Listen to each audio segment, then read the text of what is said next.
Price lord. ದೇವರ ಅತಿ ಪರಿಶುದ್ಧ ನಾಮಕ್ಕೆ ಸ್ತೋತ್ರವಾಗಲಿ. ಮತ್ತೊಂದು ದಿನವನ್ನು ಕಾಣುವಂತೆ ದೇವರು ನಮಗೆ ಸಹಾಯ ಮಾಡಿದ್ದಕ್ಕಾಗಿ ಸ್ತೋತ್ರ. ಆತನು ಮಾಡಿದ ಎಲ್ಲ ಉಪಕಾರಗಳಿಗಾಗಿ, ಎಲ್ಲ ಆಶೀರ್ವಾದಗಳಿಗಾಗಿ ದೇವರಿಗೆ ಸ್ತೋತ್ರವನ್ನು, ಮಹಿಮೆಯನ್ನು ಸಲ್ಲಿಸ್ತೇನೆ.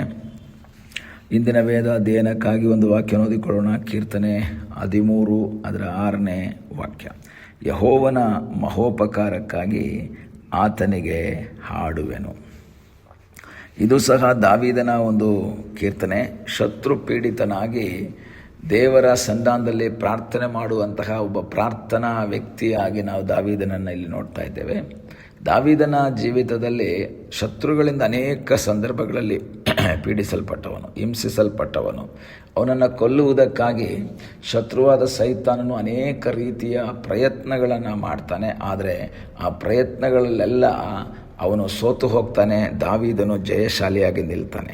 ಹಾಗಾದರೆ ಇಲ್ಲಿ ಕಷ್ಟದ ಮಧ್ಯದಲ್ಲಿ, ವೇದನೆಯ ಮಧ್ಯದಲ್ಲಿ ಅವನು ದೇವರ ಹತ್ರ ಹೇಳ್ತಾನೆ 1ನೇ ವಾಕ್ಯದಲ್ಲಿ, ಯೆಹೋವನೇ, ನೀನು ಇನ್ನೆಷ್ಟರವರೆಗೆ ನನ್ನನ್ನು ಸಂಪೂರ್ಣವಾಗಿ ಮರೆತಿರುವಿ.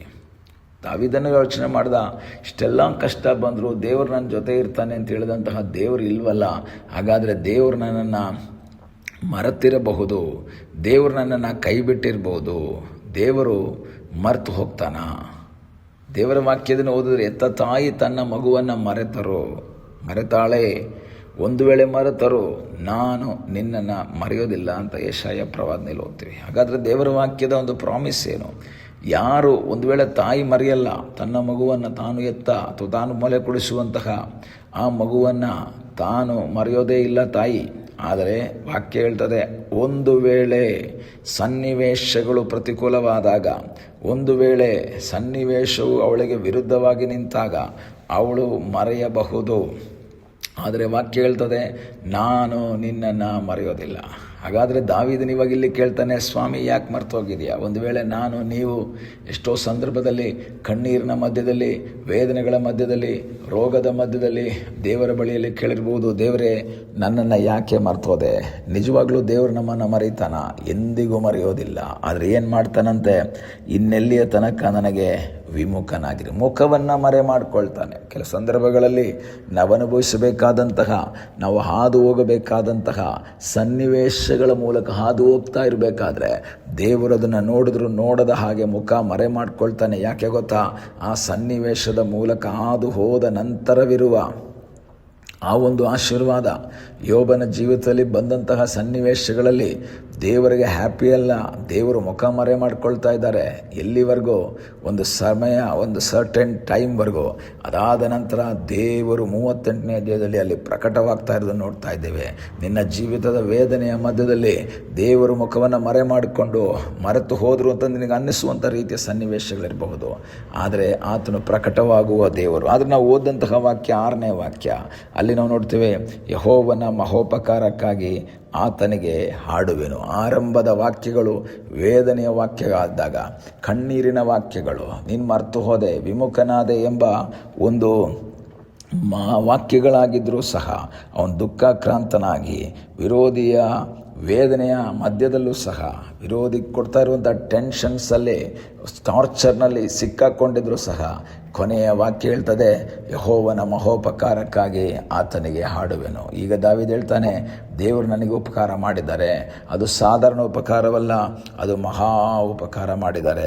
ಈಗಲ ಸಮಯದಲ್ಲಿ ವಾಕ್ಯವನ್ನು ಕೇಳುವಂತಹ ದೇವರ ಮಗುವೆ, ನಿನ್ನ ಜೀವಿತದ ಇಂದಿನ ಸನ್ನಿವೇಶ ವೇದನೆಯ ಸನ್ನಿವೇಶವಾಗಿರ್ಬೋದು, ದುಃಖದ ಸನ್ನಿವೇಶವಾಗಿರ್ಬೋದು, ನಿರಾಶೆಯ ಸನ್ನಿವೇಶವಾಗಿರ್ಬೋದು.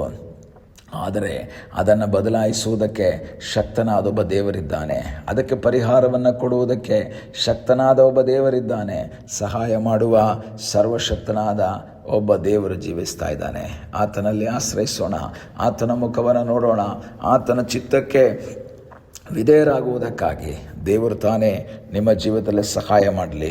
ಆತನು ಮಹೋಪಕಾರಗಳನ್ನು ಮಾಡ್ತಾನೆ. ಆತನಿಗೆ ನಾವು ಹಾಡಬೇಕು. ಆತನು ಮಾಡಿದಂಥ ಉಪಕಾರಗಳು ನೆನೆಸಿ ಆತನಿಗೆ ಸ್ತೋತ್ರವನ್ನು ಮಾಡೋಣ. ಇಂದಿನ ಕಷ್ಟ, ಇಂದಿನ ವೇದನೆ ಶಾಶ್ವತವಲ್ಲ.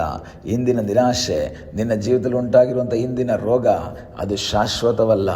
ದೇವರ ಸಾನ್ನಿಧ್ಯ ಇಳಿದು ಬರ್ತದೆ. ದೇವರು ನಿನ್ನನ್ನು ರಕ್ಷಿಸುವನಾಗಿದ್ದಾನೆ. ಆದರೆ 5ನೇ ವಾಕ್ಯದಲ್ಲಿ ಓದ್ತೇವೆ, ನಾನಂತೂ ನಿನ್ನ ಕೃಪೆಯಲ್ಲಿ ಭರವಸೆ ಬಿಟ್ಟಿದ್ದೇನೆ. ನೀನು ನನ್ನನ್ನು ರಕ್ಷಿಸಿದ್ದರಿಂದ ನನ್ನ ಹೃದಯವು ಹರ್ಷಗೊಳ್ಳುವುದು. ಹಾಗಾದರೆ ದೇವರು ಏನು ಮಾಡಿದ್ರು? ಆ ಕಷ್ಟದಿಂದ, ಆ ಶತ್ರುವಿನ ಕೈಯಿಂದ ರಕ್ಷಿಸಿದರೆ ನಿನ್ನನ್ನು ರಕ್ಷಿಸುವುದಕ್ಕೆ ಶಕ್ತನಾಗಿದ್ದಾನೆ. ಆತನ ಉಪಕಾರಗಳನ್ನು ಮಾಡ್ತಾನೆ. ಆತನು ನಿನ್ನನ್ನು ಕೈ ಬಿಡುವಂತಹ ದೇವರಲ್ಲ. ಮನುಷ್ಯರೆಲ್ಲ ಕೈ ಬಿಟ್ಟರು, ಯೇಸು ನಿನ್ನನ್ನು ಕೈ ಬಿಡೋದಿಲ್ಲ. ಆತನು ವಾಗ್ದಾನ ಮಾಡಿದ್ದಾನೆ, ನಾನು ನಿನ್ನೊಂದು ಎಂದಿಗೂ ಕೈ ಬಿಡೋದಿಲ್ಲ, ತೊರೆದು ಬಿಡೋದಿಲ್ಲ ಅಂತ ವಾಗ್ದಾನ ಮಾಡಿದಂತಹ ದೇವರು. ಆತ ನಮ್ಮ ಸಂಗಡ ಇದ್ದಾನೆ. ಆತನಲ್ಲಿ ಆಶ್ರಯಿಸೋಣ. ಆತನ ಚಿತ್ತಕ್ಕೆ ವಿಧೇಯರಾಗುವಂತೆ ದೇವರು ತಾನೇ ಸಹಾಯ ಮಾಡಲಿ. ದೇವರ ರಕ್ಷಣೆ ಹೊಂದಿದಂತಹ ದಾವೀದನಿಗೆ ಹೇಳ್ತಾನೆ, ದೇವರು ಮಾಡಿದ ಉಪಕಾರಕ್ಕೆ ನಾನಿವಾಗ ಹಾಡ್ತೇನೆ. ಆರಂಭದಲ್ಲಿ ವೇದನೆಯ ಮಾತುಗಳು, ಆರಂಭದ ವಾಕ್ಯಗಳಲ್ಲಿ ನಿರಾಶೆಯ ಮಾತುಗಳು, ಮರ್ತೋಗ್ಬಿಟ್ಟಂಥ ವಾಕ್ಯಗಳು. ಆದರೆ ಬಿಡುಗಡೆ ಹೊಂದಿದ ತಕ್ಷಣ ಅವನಿವಾಗ ಹೇಳ್ತಾನೆ, ನಾನು ಆತನಿಗೆ ಹಾಡ್ತೇನೆ. ಈ ದಿವಸ ವೇದನೆಯ ಜೀವಿತವನ್ನು ಹಾಡುವಂಥ ಜೀವಿತಕ್ಕೆ ಮಾರ್ಪಡಿಸುವ ದೇವರಲ್ಲಿ ಆಶ್ರಯಿಸೋಣ.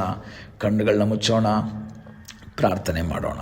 ನಮ್ಮನ್ನು ಬಹಳವಾಗಿ ಪ್ರೀತಿ ಮಾಡುವ ಪರಲೋಕದ ತಂದೆಯಾದ ದೇವರೇ, ಈ ಸಮಯಕ್ಕಾಗಿ ಸ್ತೋತ್ರ. ಈ ಸಮಯದಲ್ಲಿ ಮತ್ತೊಂದು ಆವರ್ತಿ ನಿನ್ನ ಸಂಧಾನಕ್ಕೆ ನಾವು ಬಂದಿದ್ದೇವೆ. ನಮ್ಮನ್ನೇ ನಿನ್ನ ಪಾದಗಳಿಗೆ ಒಪ್ಪಿಸಿಕೊಡ್ತೇವೆ. ನಿನ್ನ ಚಿತ್ತಕ್ಕೆ ವಿಧೇಯರಾಗಿ ಮುಂದೆ ಸಾಗುವ ಹಾಗೆ ಸಹಾಯ ಮಾಡು. ನಮ್ಮ ವೇದನೆಯನ್ನು ಪರಿಹರಿಸಿ ನಮ್ಮ ಜೀವನದಲ್ಲಿ ರಕ್ಷಣೆಯನ್ನು ಕೊಟ್ಟು ಬಿಡುಗಡೆಯನ್ನು ಕೊಡುವಂತಹ ದೇವರೇ, ನಿನ್ನ ಮಹೋಪಕಾರಕ್ಕಾಗಿ ಹಾಡಿ ನಿನ್ನ ಮೈಪಡಿಸುವಂತೆ ಸಹಾಯ ಮಾಡು. ಪ್ರಾರ್ಥನೆಯನ್ನು ಕೇಳಿದ್ದಕ್ಕಾಗಿ ಸ್ತೋತ್ರ. ಯೇಸುವಿನ ನಾಮದಲ್ಲಿ ತಂದೆಯೇ, ಆಮೇನ್. God bless you.